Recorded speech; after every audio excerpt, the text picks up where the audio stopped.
morning guys! Magandang umaga, magandang tanghali, magandang hapon at magandang gabi sa mandaw kayo ng mundo ngayon. So, basa pa ang aking buhok pero kaya lang yan at ako'y palabas na rin ng aming edipisyo. Magtitira ako ng botilya, diba? So, tara na! La la la la la la la la. Ang ganda ng aming baryo. Tawagan ko muna yung anak ko. So, eto na nga guys, at ako'y naglalakad at itatapon ko itong aking botilya. Saan ba ako lala? Sa gitna ako. Nasa gitna ng karagatan. So, eto na nga, naka-lipstick na naman ako guys. Pero ang puti yata ng aking mukha. Nalagyan ko ng madaming anong tawag dito? Make-up pa ang tawag dyan.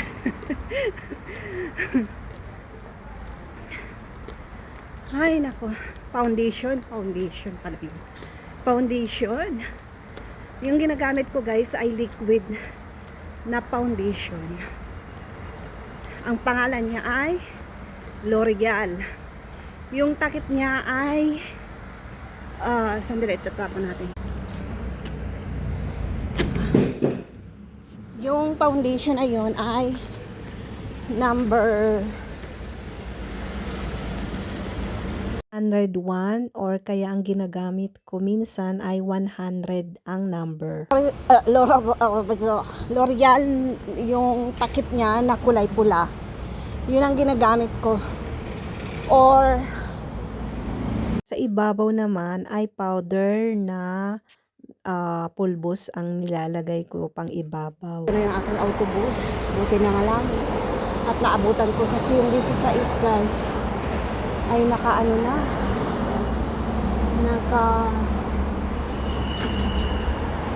Nakalapad. Nakapasar na. Wala mo na tiyas.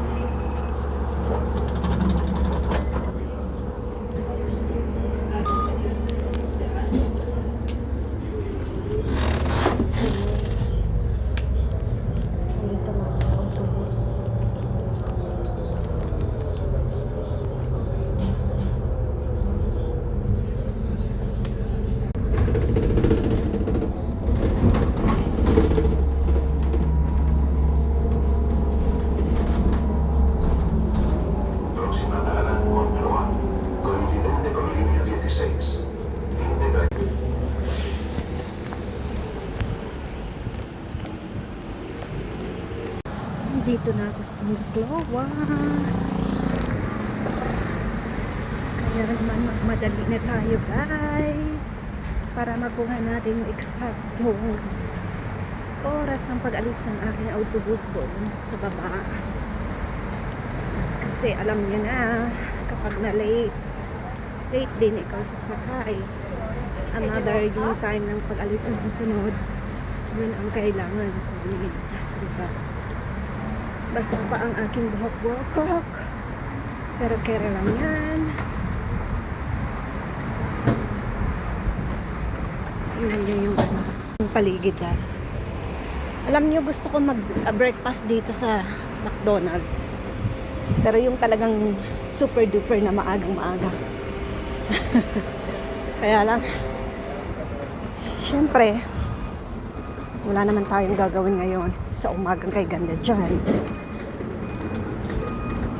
For experience lang guys. Yun lang. Para lang maranasan ko kung paano. Yun lang. Pero, carry lang yan kasi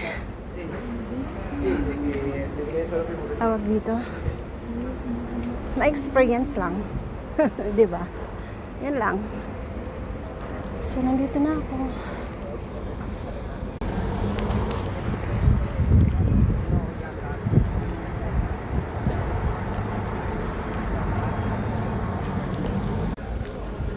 Oh my God. Sira na naman to guys. Diyos mo. Kadaw na si Mana siyempre no function na sa eskalera. Diyos mo. Diba yung ginagawa nila hindi yung pangmatagalan. Kasi nga naman pag nasira may trabaho ulit. Diba? Kasabihan nga guys, ang ano daw, ang tawag dito, kung siya nga ba? Nakalimutan ko na sa Tagalog. Ay, naku, Cordia, sarsan dami. Kalimutan ko na sa Tagalog guys. Karpintero. Ang karpintero daw, marunong gumawa ng bahay, marunong sumira ng bahay. Yun ang ibig kong sabihin. Diba, charot? So, ito na dito sa parada ng autobus. At nakaalis na guys. Kasi nga ay hindi ako nagmadali. Kaya yan. So, tingnan nyo. Yan ako. Yan ako. Kapag wala akong anino, ibig sabihin yan guys. Aswang ako. Diba? Pero may reflection naman Tsaka may anino pa naman ako. Yung walang anino, walang shadow ay aswang yun.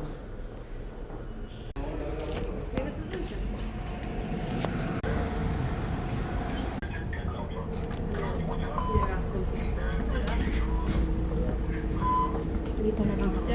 Baho ang utot guys. Utot siya. Baho. Kulog pa naman dito. Diba?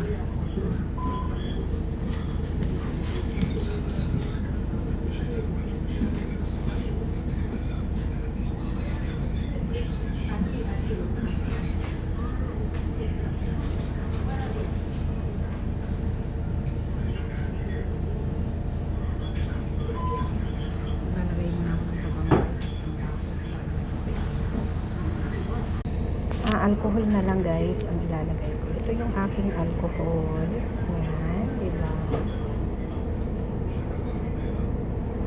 Ang cute ng aking alcohol guys. Nagpabiyaya ako, dala-dala ko yan. So, iyan yung lipstick. Lipstick kasi ako ngayon para naman makita nyo yung aking lipstick na napakapula. Kasi dito sa loob ng para na akong manananggal kapag walang lipstick. So, ako maglalagay mo ng aking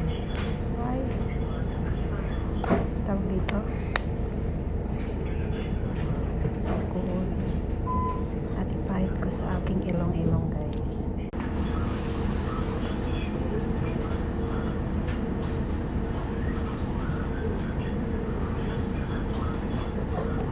Pinatong ko siya dito para hindi madagdag.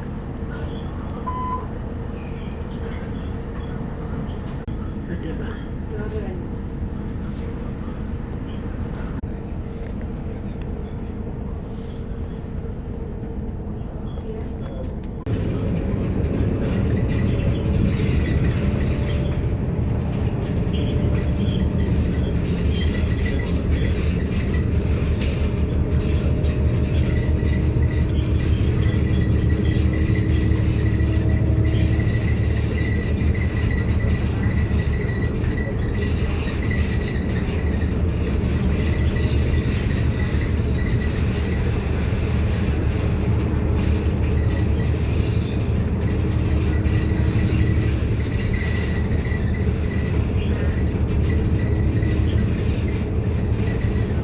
Ito na nga guys at pabalik na rin kami ng Madrid. Kaya naman, syempre nakasakay na ako ng autobus. Hindi na ako nag-video kanina. Pagsakay namin ng autobus guys kasi sobrang pagod na ako. Kaya sabi ko hindi na ako mag-video. Pagdating na lang ng Moncloa, saka na lang ako mag-video guys. So ito na nga at andito na kami. O di ka ba? Kaya samahan niyo ako sa pagpabalik ko ngayon dito sa Madrid kasi super duper pagod ako guys. Kaya pasensya na talaga kayo. Syempre, bago yun, ay kinukumusta ko kayo na magandang umaga, magandang tanghali, magandang hapon at magandang gabi sa man daw kayo ng mundo at pagpalain tayo ng mahal na Panginoon Kristo, o diba? At lagi ko ang sinasabi guys, kapag lalabas ng bahay, dalhin pa rin natin si Mr. si Miss Pasensya para buhay laging masaya. Please subscribe na rin dito sa aking YouTube channel, GGVoicing.8. At saka guys, sa aking Facebook account, ang GG Voicing. At meron ding GG Vlog.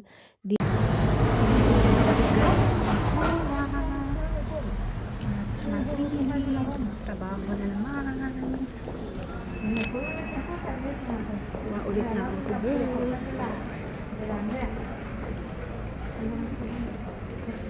din ako uwi. Pero bago yun, dadaan din ako sa Mercadona mamaya.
Kaya naman ako busy dahil ako ay nanaginip sa iyong kawalang hiyaan. Baka pag nagulog pa ulit ko, baka bangungot na ang aking kagagawan.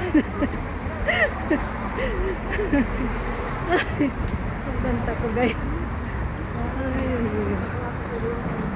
Nagigitara ako, tsaka kumakanta-kanta din kami ng anak ko. Hayaan nyo guys, mag-upload ako, nagigitara tsaka kanta. Kukumpos ako ng kanta. So, eto na nga. Shumpered. Shumpered. Shumpered. Shumpered, shumpered. Shumpered. Ay, malamig pa rin ang tiempo guys. Pero kaya lang yan ako. Diba? Kailangan pa rin tayong lumaman sa pang-araw-araw kahit magulo ang mundo. Gawin pa rin natin maging mabuting tao. Mayroong disiplina sa sarili at maging responsable. Diba? Ganun yun.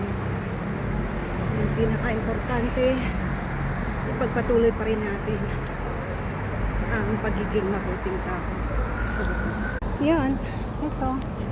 Tatawid ako dito at tapos ako ulit ako ng autobus.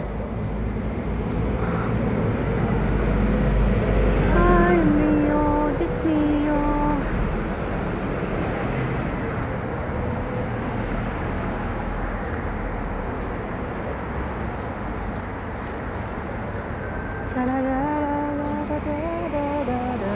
Panaginip sa katunayan na ay di kita pinilit na magkagusto sa akin, ngunit ikaw ay makulit na makulit.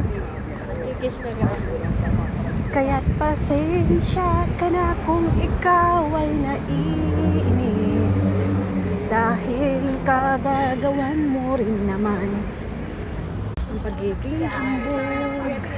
Kaya naman ang masasabi ko sa'yo ay tumigil ka na, kasi wala kang mapapala sa akin. Charot. Ay naku guys, nalukarit na naman ako. So ito na nga, nandito sa parada ng autobus. Pagpatuloy natin yung ating paglalakbay. 3 paradas. 16 nandun na, pero ito muna ako sa panaginip.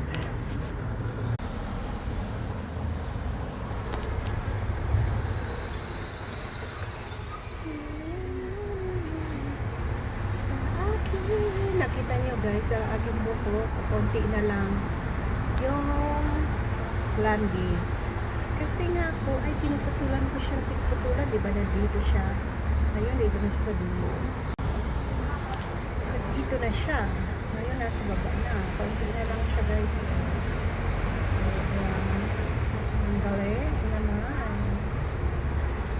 Super galing. Mahabang-mahaba na ang aking buhok. Siyempre, pahabain ko pa siya, guys. Na mahaba. Para naman, nakikita mo yung ah,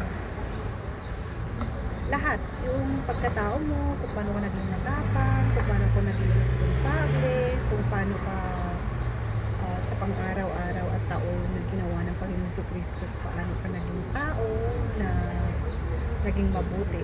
Para sa akin ang signifikan ng aking buhok, yun yung pagkatao ko. Kung paano yung hirap, ginhawa, sakit, lungkot, at kaligayahan, at pagmamahal na rin sa sarili ko ay ito. Yung haba ng aking buhok. Kung gaano rin ang haba ng pasensya ko. Diba? Kasi yung taong mahaba ang buhok, doon mo makikita yung pagiging responsable. Nandoon lahat yung pagkatao niya kung paano siya nagsikap, kung paano siya lahat, napagdaanan niya yung lahat. Yun ang ibig sabihin, guys. Para sa akin yung buhok ko, kung ano, ang significante ng aking buhok na napakahaba. Yun. Kung anong laban ko sa mundo. Yung pasensya. Kasi ang pasensya makikita mo sa paghabang buhok mo.